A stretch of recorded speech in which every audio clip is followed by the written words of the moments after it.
udongoni at the ground.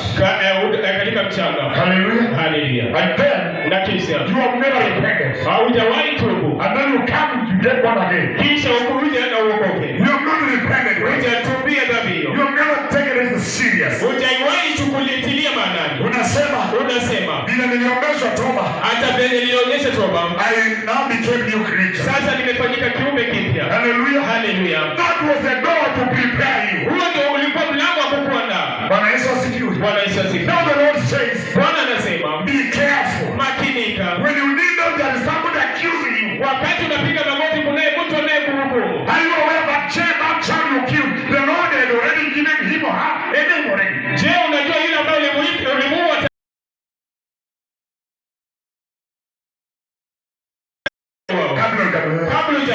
kabla hujapeana pesa uwawe. Kabla hujapeana pesa uwawe. Actually, hata hivyo. Hallelujah. Hallelujah. When you are really not the one anakuambia no, there is somebody called Jared Joseph somewhere in the crowd analia.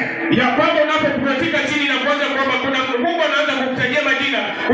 Kunao janga analia kwa ajili yako. Precious people. Watu wa dhamana. The sin of idolatry.